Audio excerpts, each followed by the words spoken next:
Hello, everybody from Lake George. Eddie, how are you? Doing great, Chris. I mean, how can it be any better than being at Fort William Henry Hotel Resort and doing a live podcast from here on Saratoga Eve, opening day tomorrow. Yep, absolutely. Yep. And the mini haha is actually been shooting the horn off. So we got we're working through some of that, and it's a little different doing one of these things with a on the outdoors rather than sitting inside an office somewhere. We're gonna have fun with it. We're outdoors. It's a beautiful day, not a cloud in the sky hardly, and you know, uh, as I said, Saratoga's tomorrow. So let's get at it. Recap last week and move forward from there. Absolutely, sir. So I'm going to mute you up because we're so close that there we go. Perfect. So Eddie mentioned last week that so last weekend on Saturday, Belmont had their big stakes day, and the Suburban. Eddie, you went 4-10 in that race with the 5, and I went 4-5-1. And we said this last weekend. That race was kind of predictable. There wasn't a lot of shock value, I guess, there at the, when I looked at it. And the race came back 5-4, 12. I don't know where the 12 snuck in, but it was kind of a 2-horse race when we looked at it last weekend. Yeah, it was. I mean, I believe the 5 was the 5 the favorite, and we went with the higher price on the 4. Is that right? Yeah, that's right. Yeah, so we were trying to get a little bit of value there, but still, we came in okay. We hit the race via Exacta, and we had a couple other ones moving forward. So go ahead and recap those.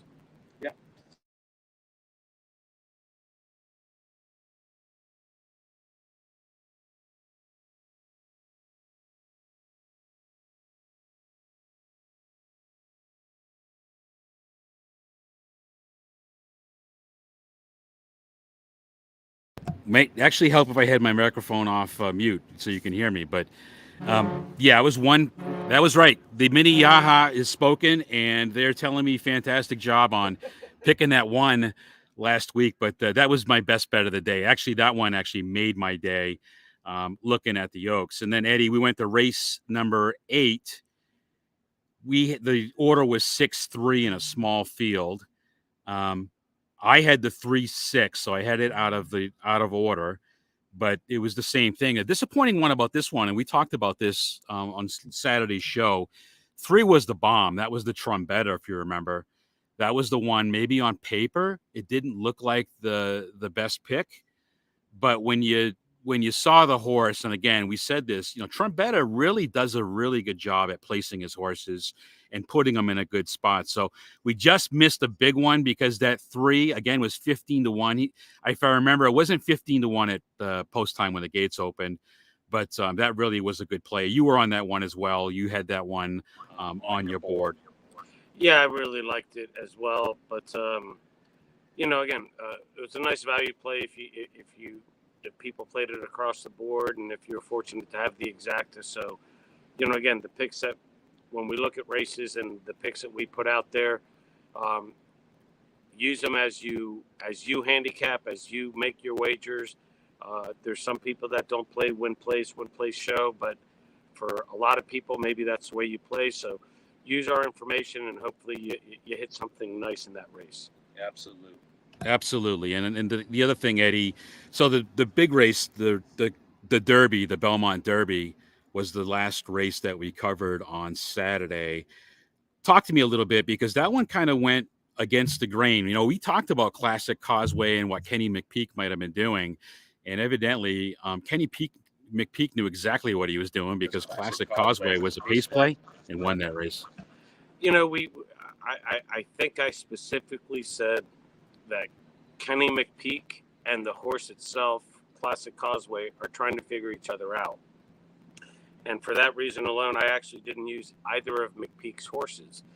But boy, he was challenged for the lead early, and then he got away, and he said goodbye, turning for home. And I believe the 2 came second in that race, and I had the 2 in that race. That was my top play in that one. But I mean, I was impressed. First time on the turf. The breeding is definitely there. I just I think I was surprised as everybody else.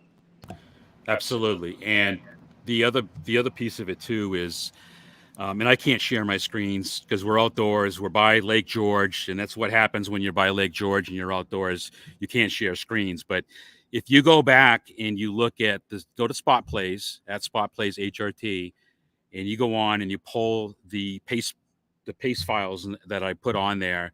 You go ahead and pull last Saturday. I want everybody to look at. This is kind of a homework assignment I have for every horse player.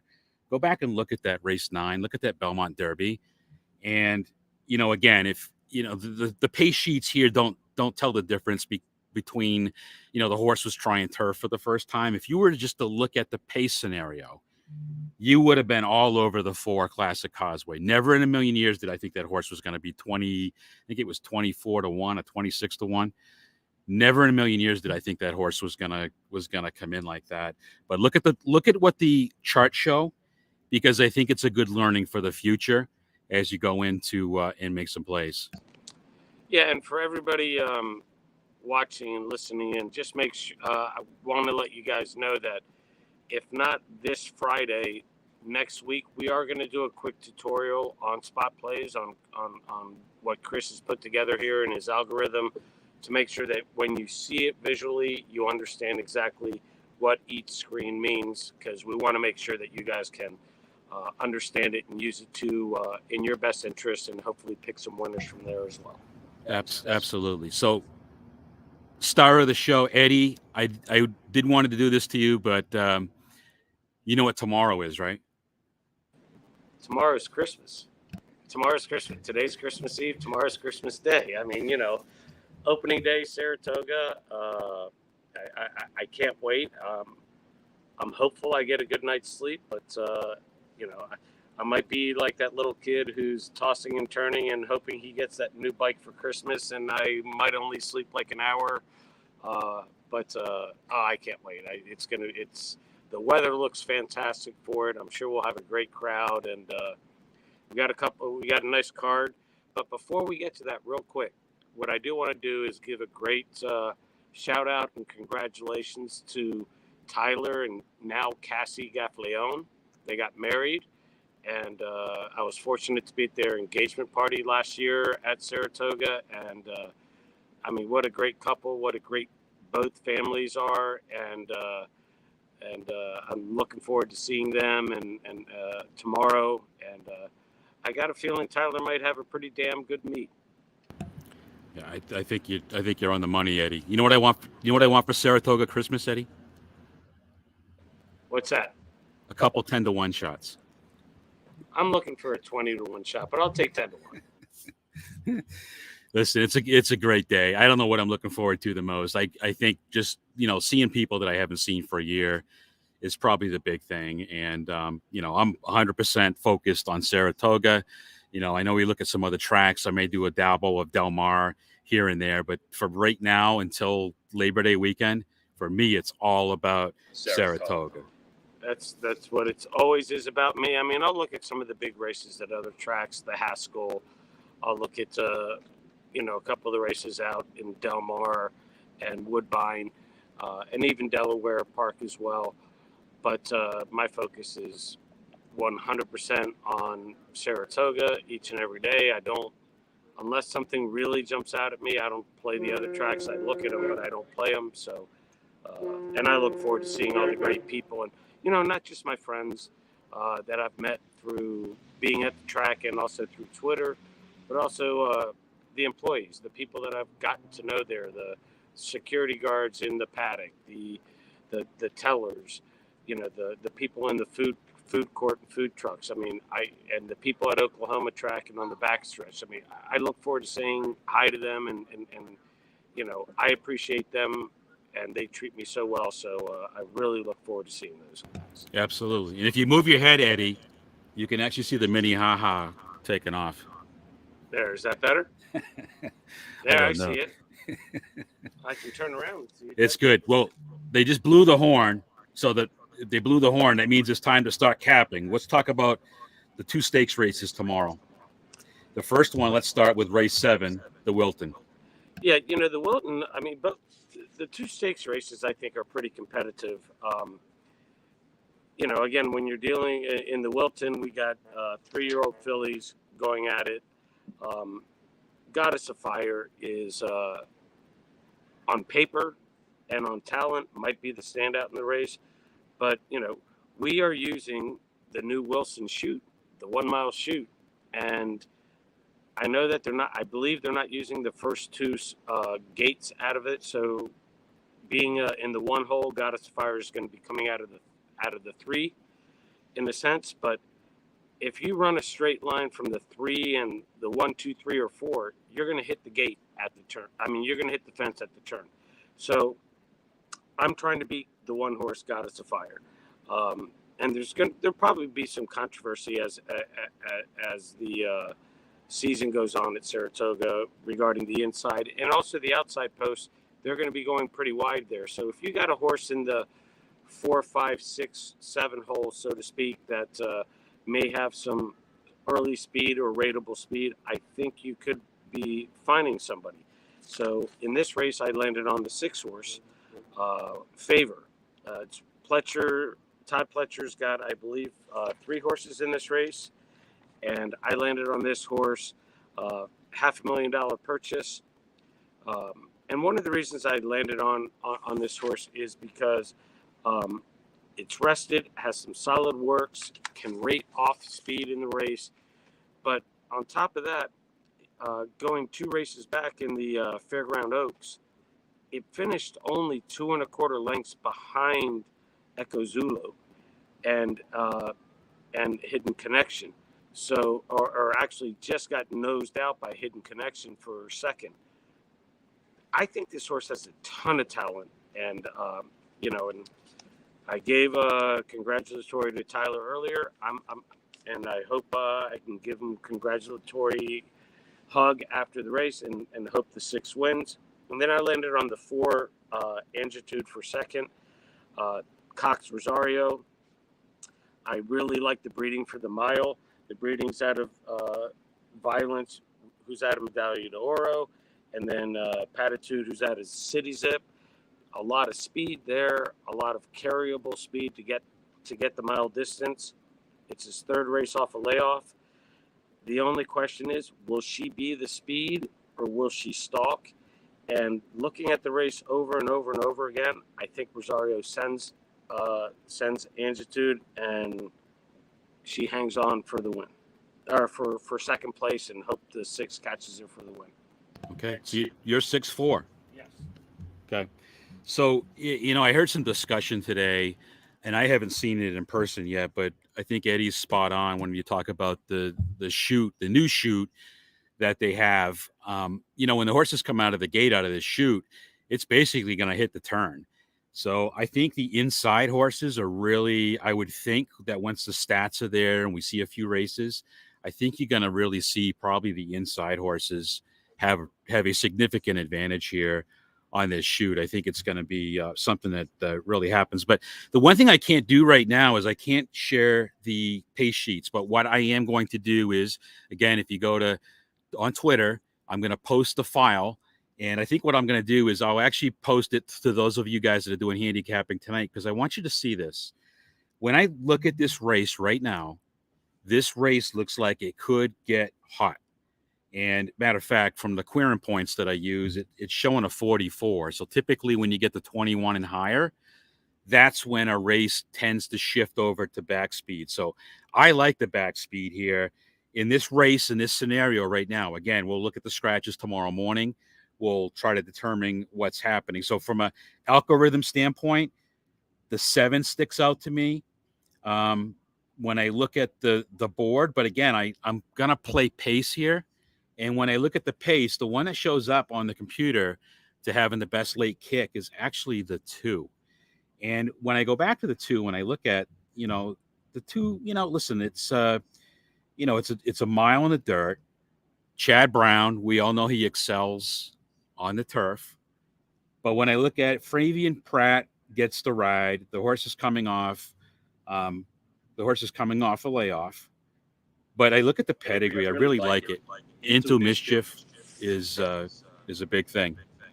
Well, and you also have $1 million purchase owned by Peter Brandt, so the connections go a long way here. So, yeah, I could see the 2. I do believe the 7's the horse to beat.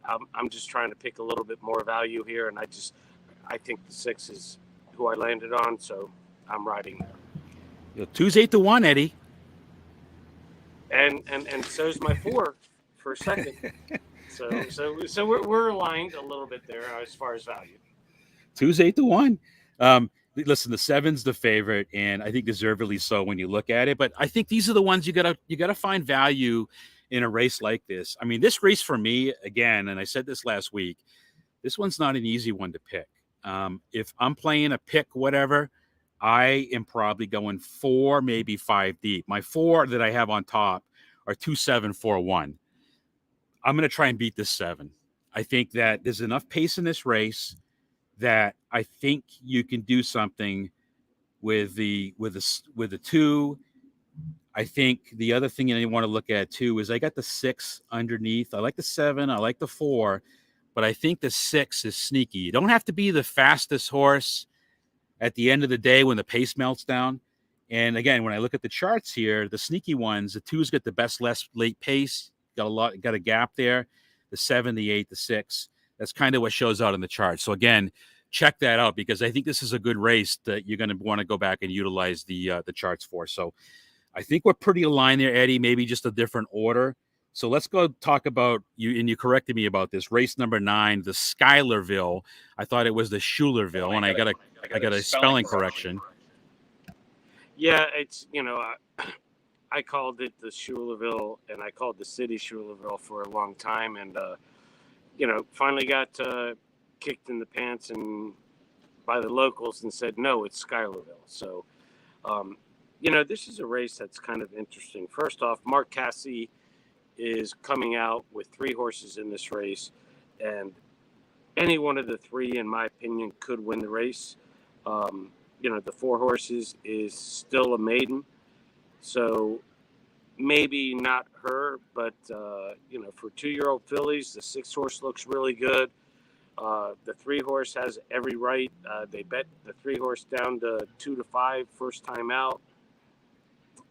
So, but for me, I think the 1 Just Cindy is a standout.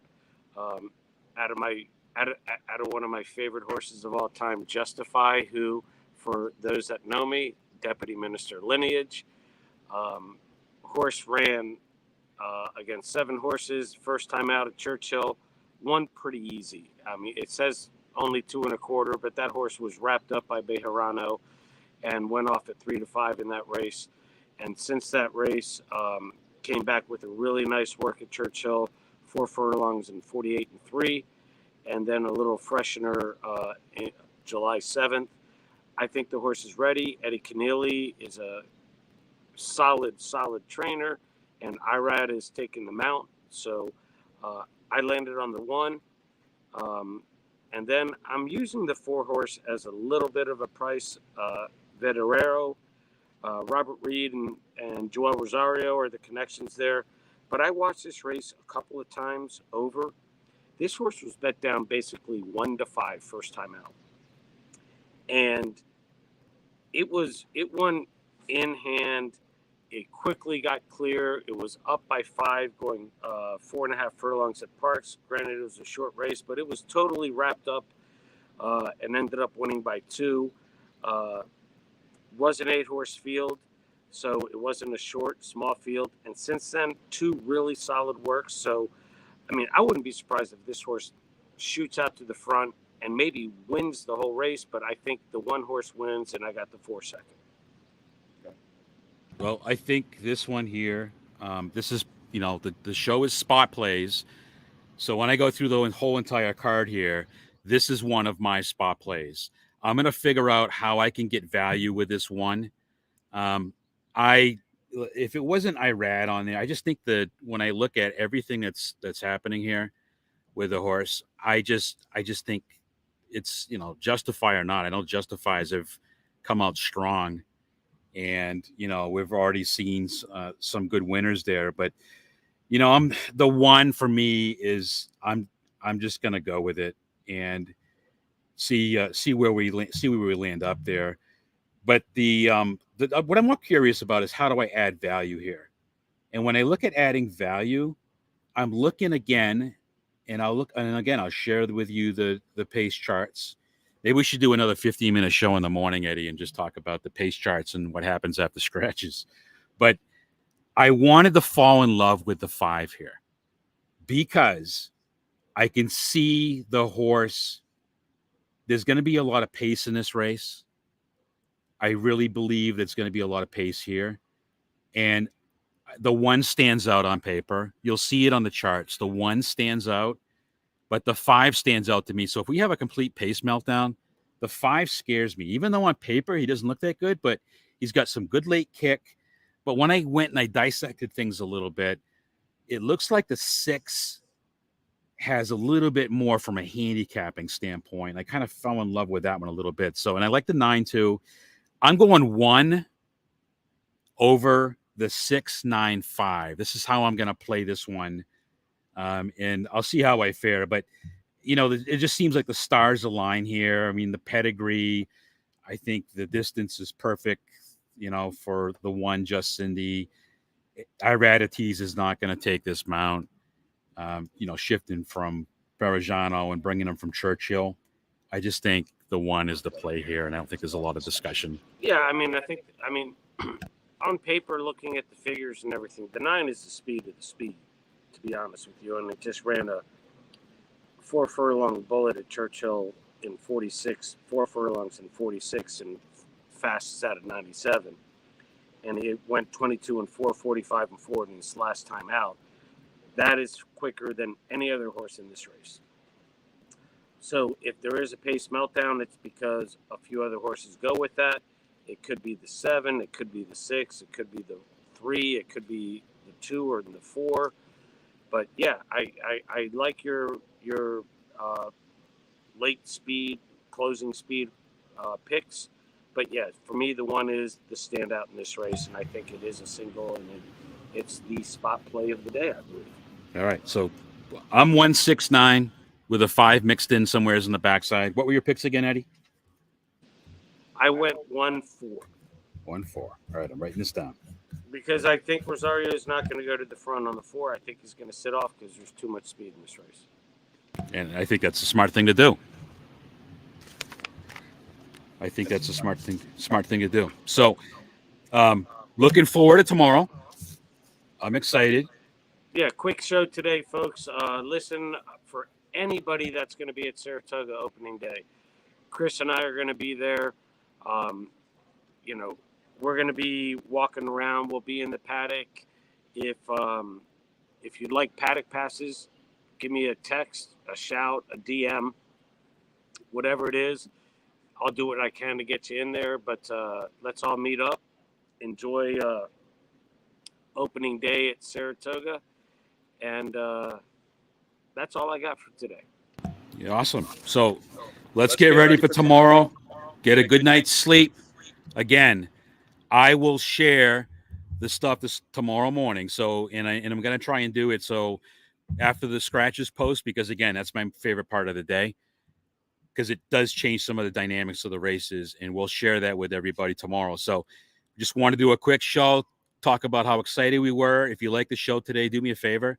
If you'd give us a thumbs up on YouTube, Facebook, we would really appreciate that. And we've got some bigger planned ahead for later in the week. So we hope everybody has a fantastic night, and we'll talk to you all again, hopefully in a few days. Real quick, sorry, I do have to add one last thing. I'm going to go ahead and tease it, Chris. I know you probably don't want me to, but we will have Donna Brothers on Friday, as well as Mary Pearson, who just wrote a book on oh my God, who is it, Chris? Landaloon? Landaloose. Landaloose. God, I'm terrible. My apologies for that. But it was, I believe, Seattle Slew's first graded stakes winner. It's a great book. I've read a little bit about it, but they will be on Friday with us, and looking forward to that. And then we also have a lot of great guests coming on throughout the Saratoga meet. So stick with us. Appreciate the support and the thumbs up on Facebook and the likes on Twitter. Absolutely. We appreciate